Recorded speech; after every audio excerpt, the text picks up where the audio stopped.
Hello बच्चों, आज हम देख रहे हैं पार्ट 3 शब्द विचार। आज हम शब्द विचार के बारे में जानेंगे। देखिए यहाँ पर क्या दिया गया है।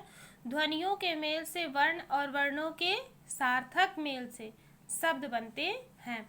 यहाँ पर क्या बताया गया है कि जब वर्णों के मेल होते हैं तो क्या बनते हैं।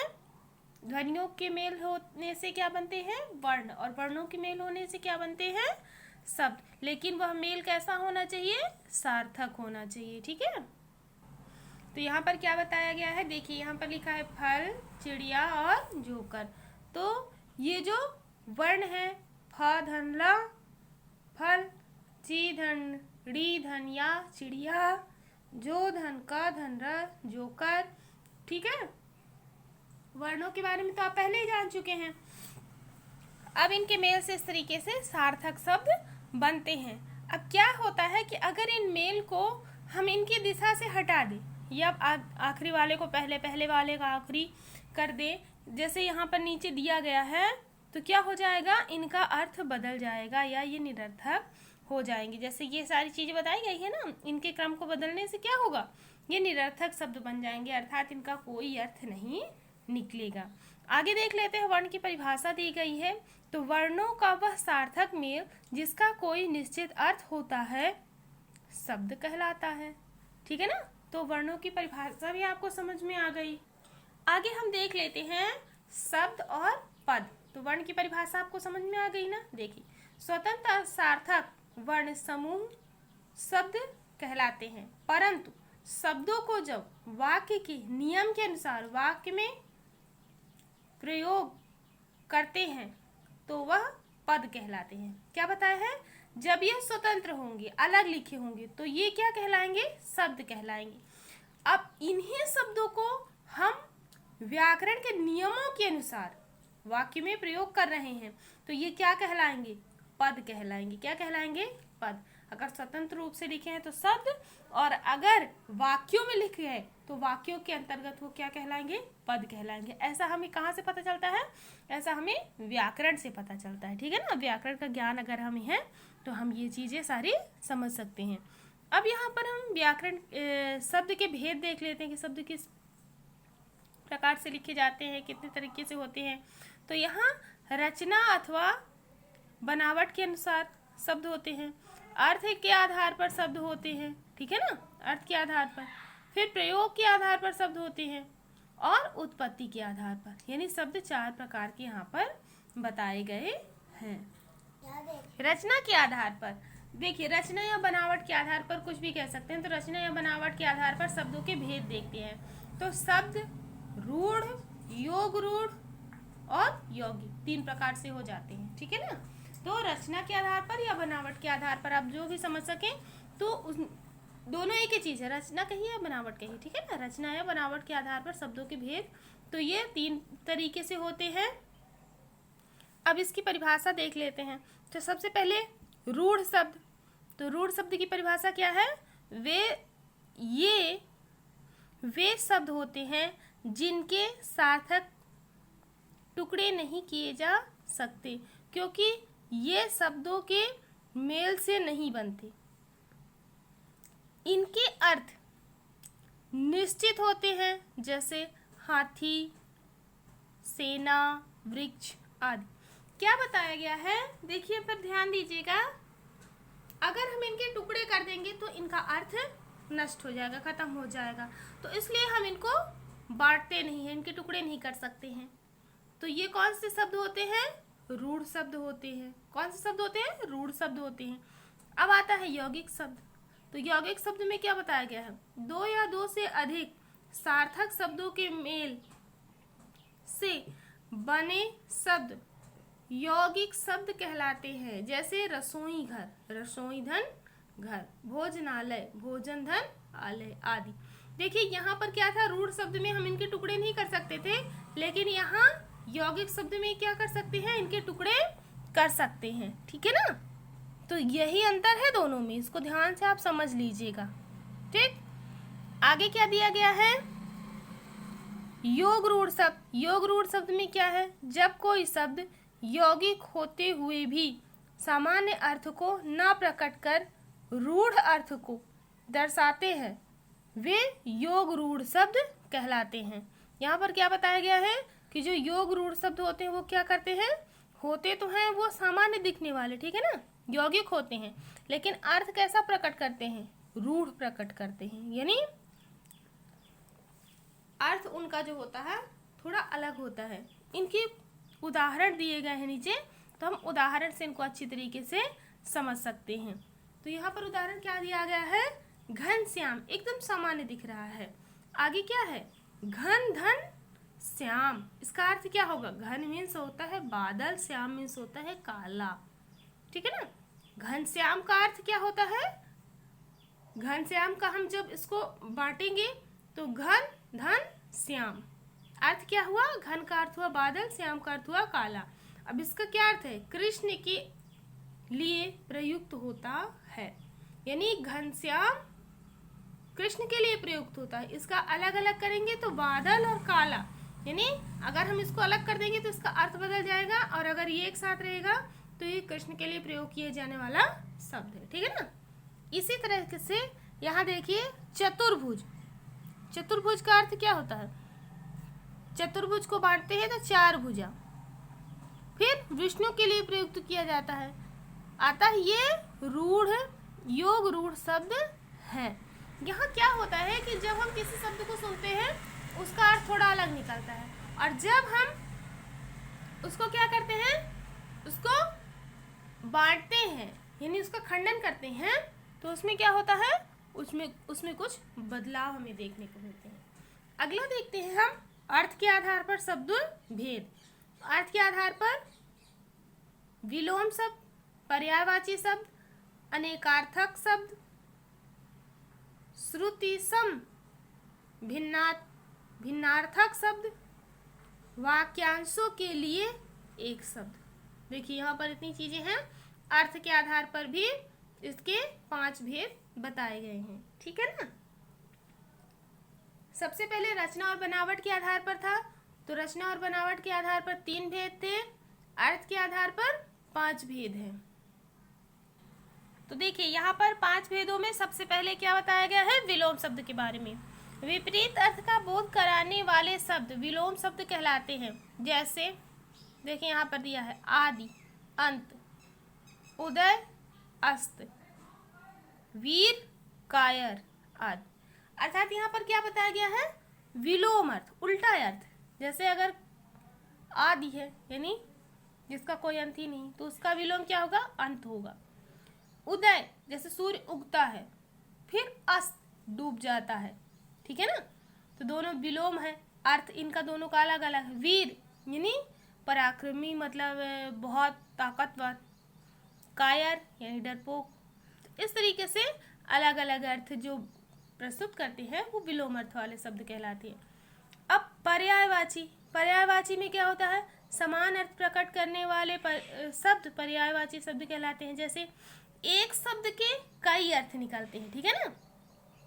कहने का तात्पर्य यह है, आप फूल कहे, पुष्प कहे, सुमन कहे, प्रसून कहे, कुछ भी कहे, उसका अर्थ एक ही निकलेगा। जल, नीर, तोय, अम्ब, उसका अर्थ एक ही निकलेगा, यानी उसके पर्यायवाची हैं, उसी समान अर्थ को प्रकट कर रहे हैं।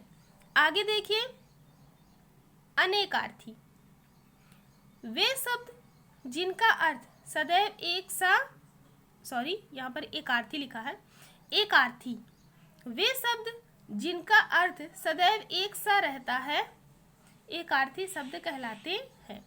ये शब्द जो है इनको आप चाहे जब भी पढ़ेंगे इनका वही अर्थ निकलेगा। जैसे आज, मित्र, कमल, श्रद्धा आदि। तो इस तरीके से कुछ शब्द ऐसे होते हैं जिनका एक ही अर्थ निकलता है, कुछ शब्द ऐसे होते हैं जिनके अनेक अर्थ प्रकट होते हैं, ठीक है ना, अलग अलग समान अर्थ को प्रकट करते हैं सभी। फिर कुछ ऐसे होते जिनके अर्थ जो है विलोम शब्द, यानी एक का जो अर्थ निकलता है ठीक उसका विपरीत दूसरे का अर्थ निकलेगा। आगे आता है अनेकार्थी शब्द।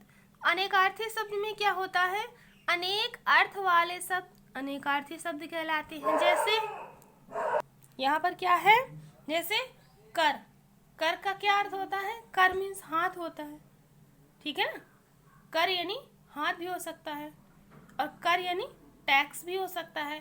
कर का मीन्स होता है काम करना, यानी शब्द है एक कर। कर के कितने अर्थ होते हैं देखिए, हाथ, टैक्स, काम करना। फिर होता है फल। फल का क्या क्या अर्थ होता है? फल का अर्थ होता है परिणाम, वृक्ष का फल, भाले की नोक, यानी फल के भी कई अलग अलग अर्थ होते हैं। तो इस तरीके से ये क्या हो गए? अनेकार्थी शब्द हो गए। आगे आता है श्रुतिसम भिन्नार्थक शब्द, यानी जिन शब्दों के उच्चारण एक से लगते हैं किंतु अर्थ भिन्न होते हैं उन्हें श्रुतिसम भिन्नार्थक शब्द कहते हैं। जैसे अनल आग, अनिल हवा, यानी अनल अगर है तो वो उसका अर्थ होगा आग, अनिल लिखा है उसका अर्थ होगा हवा। दिन, दिन का अर्थ है दिवस, और दीन, दीन का अर्थ है गरीब। यानी बोलने में एक ही समान लगते हैं, थोड़ा सा अंतर होने पर उनका अर्थ बदल जाता है। ठीक है ना, जैसे इसमें छोटी मात्रा, इसमें बड़ी मात्रा, इसमें कोई मात्रा नहीं, इसमें छोटी मात्रा। ठीक है, तो इस तरीके से श्रुतिसम भिन्नार्थक शब्द होते हैं। आगे आता है वाक्यांशों के लिए एक शब्द, यानी एक वाक्य के लिए आप एक शब्द में उसका उत्तर दे सकते हैं। जैसे कम खर्च करने वाला मितव्ययी, फिजूल खर्च करने वाला अपव्ययी, जो कभी नष्ट ना हो अविनाशी। तो इस तरीके से कुछ शब्द ऐसे होते हैं जिनका आप एक वाक्य में नहीं, एक शब्द में बता सकते हैं। ठीक है ना, यहाँ पर क्या बताया है? उत्पत्ति के आधार पर शब्द, उत्पत्ति के आधार पर शब्दों को 4 भागों में बांटा गया है। तत्सम शब्द, ठीक है ना, तत्सम शब्द के अंतर्गत कौन आता है? संस्कृत से हिंदी में मूल रूप में आए शब्द तत्सम शब्द कहलाते हैं। फिर यहाँ है तद्भव शब्द, तो तद्भव शब्द के बारे में क्या बताया गया? संस्कृत के वे शब्द जो थोड़े परिवर्तन के साथ हिंदी में आए हैं वो तद्भव शब्द कहलाते हैं। देशज शब्द, सामान्य बोली के प्रचलित शब्द, ठीक है ना, देशज शब्द में आ गए। फिर विदेशी शब्द, विदेशी भाषाओं से हिंदी में आए शब्द विदेशी शब्द कहलाते हैं। आइए आगे देखते हैं। सबसे पहले यहाँ पर क्या बताया गया है? देशज शब्द, देशज शब्द के यहाँ उदाहरण बताए गए हैं। देशज शब्द में बाकी चीजें परिभाषाएं आपको समझ में आ गई हैं। अब सामान्य बोली से प्रचलित शब्द कौन से है तो वो चीज यहाँ पर समझाई जा रही है आपको। ठीक है ना, तो देशज शब्द में बाबा, लोटा, खटिया, पगड़ी, धोती, खिचड़ी आदि, ये सारी चीजें क्या है? देशज शब्द, यानी कहाँ से आई हैं? सामान्य बोली में जो प्रचलित होते थे शब्द वही शब्द आ गए, तो वो देशज शब्द के अंतर्गत आ गए। फिर विदेशी शब्द, अंग्रेजी भाषा के शब्द, pencil, bill, doctor, platform, telephone, nurse, diary आदि, ये सारे शब्द कहाँ से आए? विदेशी भाषा से, यानी दूसरी भाषा से आए। कौन सी भाषा? अंग्रेजी भाषा से। फिर अरबी भाषा से कुछ शब्द आए, फिर फारसी भाषा से कुछ शब्द आए, फिर तुर्की भाषा से कुछ शब्द आए, फिर पुर्तगाली भाषा से कुछ शब्द आए। तो इस तरीके से अलग अलग भाषाओं से जो शब्द आकर के अपनी हिंदी भाषा मिल गए हैं उनके बारे में यहाँ पर बताया गया है। आगे क्या आता है? आगे आता है प्रयोग के आधार पर शब्द भेद। ठीक है ना, तो प्रयोग के आधार पर सबसे पहले शब्दों को 2 भागों में बांटा जाता है, विकारी शब्द, अविकारी शब्द। ठीक है ना, यहाँ जिनमें लिंग वचन कारक के कारण परिवर्तन आता है वो कौन से शब्द कहलाते हैं? विकारी शब्द। उनके अंतर्गत कौन कौन से शब्द हैं? संज्ञा, सर्वनाम, विशेषण और क्रिया। ठीक, इधर आता है अविकारी शब्द। तो अविकारी शब्द की परिभाषा क्या है? जिनमें लिंग वचन कारक के कारण परिवर्तन नहीं आता, यहाँ परिवर्तन आता है तो विकारी शब्द, यहाँ परिवर्तन नहीं आता तो अविकारी शब्द। अब कौन कौन से ऐसे शब्द हैं जिनमें परिवर्तन नहीं आता? किसके कारण? लिंग वचन और कारक के कारण किसमें परिवर्तन नहीं आता? क्रिया विशेषण, समुच्चय बोधक, संबंध बोधक और विस्मय आदि बोधक, इनमें क्या नहीं होता है? परिवर्तन नहीं होता है। किसके कारण? लिंग वचन और कारक के कारण इनमें परिवर्तन होता है। किसके कारण? लिंग, वचन और कारक के कारण। किसमें? विकारी शब्दों में। उसके अंतर्गत कौन कौन आते हैं? संज्ञा, सर्वनाम, विशेषण और क्रिया। अविकारी शब्द में परिवर्तन नहीं होता। कौन कौन है? क्रिया विशेषण, समुच्चय बोधक, संबंध बोधक और विस्मयार्थ बोधक। इन चीजों को आप अच्छे से याद कर लीजिएगा, वाक्यों की रचना करने में आपको बहुत आसानी होगी। उसके बाद आ रहा है यहाँ पर थोड़ा सा तत्सम और तद्भव शब्दों को दिया गया है, तो इसको आप अच्छे से समझ लीजिएगा और याद कर लीजिएगा। वही चीजें हैं जो तत्सम में थी तद्भव में परिवर्तित हो गई। ठीक है, ये अगर आपको याद रहेगा तो अगर आपको पूछा जाता है कि तत्सम को तद्भव में परिवर्तित करिए या तद्भव को तत्सम में परिवर्तित करिए, तो ये आपसे बन जाएगा। आगे हमारा अभ्यास कार्य आ जाता है। इस तरीके से पाठ पूरा होता है। अभ्यास कार्य में देखिए क्या दिया गया है।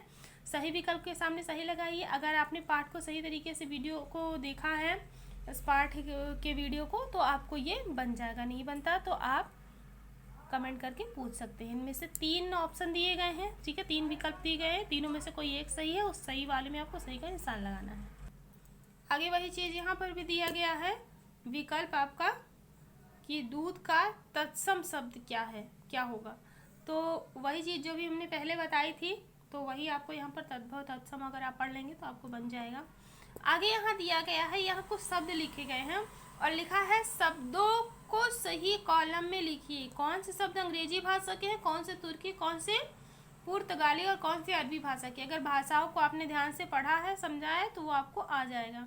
फिर यहाँ देखिए 3 शब्द लिखिए तद्भव। ठीक है ना, 3 तद्भव शब्द लिखने हैं, फिर 3 तत्सम शब्द लिखने हैं, 3 देशज शब्द लिखने हैं और 3 विदेशी शब्द लिखने हैं। देखिए देशी विदेशी भी दिया गया है। उसके बाद जब तत्सम तद्भव पढ़ेंगे तो वो चीजें भी आपसे यहाँ पर बन जाएंगी। उसके बाद आता है स्पष्ट कीजिए, अर्थात योग रूढ़, यौगिक, बनावट के आधार पर भेद और विलोम शब्द। इनके बारे में आप जो भी जानते हैं तो वो सारी चीजें आपको क्या करना है, यहाँ पर लिख देना है। ठीक है, तो इस तरीके से आज की वीडियो में आपका ये पाठ पूरा होता है। आगे की जानकारी अगली वीडियो में, जो चीजें आपको नहीं समझ में आ रही प्लीज कमेंट करके आप पूछ सकते हैं।